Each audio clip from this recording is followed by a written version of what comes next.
శుభోదయం. ఈరోజు ఆవకాయ పెడుతున్నామండి.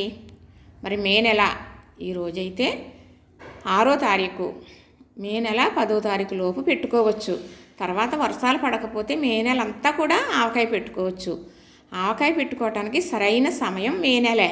మే నెలలో మాత్రమే పెట్టుకోవాలి. అప్పటికైతే కాయ అనేది బాగా తయారవుతుంది. మంచిగా మనకి ఆవకాయ పాడవదు. మరి పెచ్చి గట్టిగా ఉంటుంది.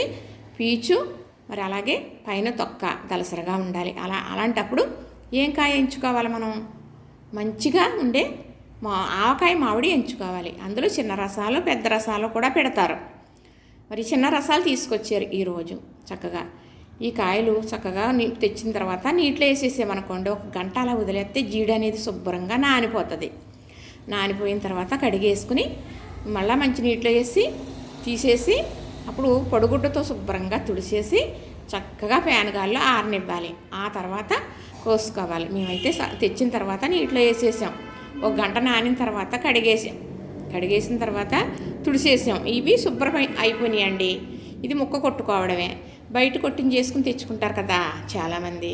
మాకు అలాగా అలవాటు ఉండదు. మా వారు కోసేస్తారు చక్కగా. అంటే మనం చేసుకున్నది నీట్గా ఉంటుంది కదా. ఇప్పుడు ముక్కలు కొట్టేసి ఇస్తారనుకోండి, తెచ్చిన తర్వాత ముక్కని ఒక్కొక్క ముక్క పట్టుకుని శుభ్రం చేసుకోవాలి. మరి సంవత్సరం అంతా నిలవ ఉండాలంటే తగిన జాగ్రత్త తీసుకోవాలి కదా. ఆవకాయ అంటే చాలా ప్రసిద్ధి అయింది. కానీ ఆవకాయ ప్రతి ఒక్కరూ కూడా కనీసం 1/2 కేజీ పిండి ప్యాకెట్ తెచ్చుకుని, అదేనండి ఉప్పు కారం ఆవు పిండి కలిపేసిన ప్యాకెట్లు అమ్ముతున్నారు కదా, అవి తెచ్చుకుని 1/2 కేజీకి 1/2 డజన్ కాయలు పడతాయి. ఈ సైజు కాయ ఇంతే సైజు అయితే చక్కగా కలుపుకోవాలి. ఇంట్లో ఆవకాయ కలపాలి. లక్ష్మీప్రదం తప్పనిసరిగా పెట్టుకోవాలి. మరి నేనైతే చాలా ఎక్కువ పెట్టి, నీరుడైతే బోల్డ్ రకాలు పెట్టి మరి 100 కాయ తెగ్గోసి చేసి చాలా కష్టపడి చేశాను. కానీ వీడియోల కోసమే నేను ఖర్చు కానీ కష్టం కానీ పడ్డాను అనుకోండి.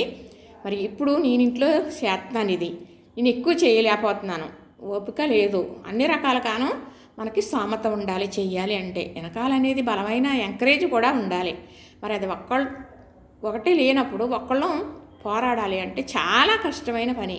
కానీ ఇలా పెట్టుకోవాలంటే మా వారు ప్రోత్సహిస్తారు. సరే నువ్వు చేయలేవు, కొంచెమో చేసుకోవద్దు, ఎందుకు చేస్తానే ఉన్నావు కదా అని అంటారు. అందుకు కొంచెమన్నా పెట్టుకుందామని ఇలా కాయలు రప్పించాను. చక్కగా మరి తెచ్చారండి. తెచ్చేసి మా వారే నీటిలో వేసేస్తారు. శుభ్రంగా కడిగేస్తారు. 1 పీసు తీసుకుని, కొత్త పీసు లేదంటే డొక్క పీసు ఉంటుంది మాకు వేరేగా, మనం వాడేది కాకుండా దాంతో కడిగేస్తే జీడి అనేది పోతుంది అన్నమాట. ముచ్చుకులు కూడా అలా గిల్లేసి చక్కగా కడిగేశారు, తుడిచేసారు, ఆరబెట్టేశారు. ఇప్పుడైతే ముక్కలు కొట్టేస్తారు. నేనైతే ఆవకాయ కలుపుకునేటప్పుడు ఏది ఏ రకంగా పెడతాను అనేది కొంచెం పెట్టుకోవచ్చండి.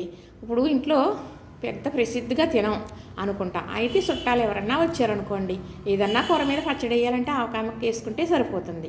మనం పెట్టుకునేది కొంచెమైనా ఎక్కువైనా దాన్ని ఎలా చేయాలో అలాగే చేసి పెట్టుకుంటే నిలవ ఉంటుంది. మరి దాని ఒక సాంప్రదాయం ఉంటుంది, దాని ఒక రుచి ఉంటుంది, మరి ఒక విలువ కూడానండి. ఆవకాయ పచ్చడి అంటే ఆంధ్ర పుట్టిల్లే చెప్పాలి అంటే చాలా చక్కగా అందరూ పెట్టుకుంటారండి.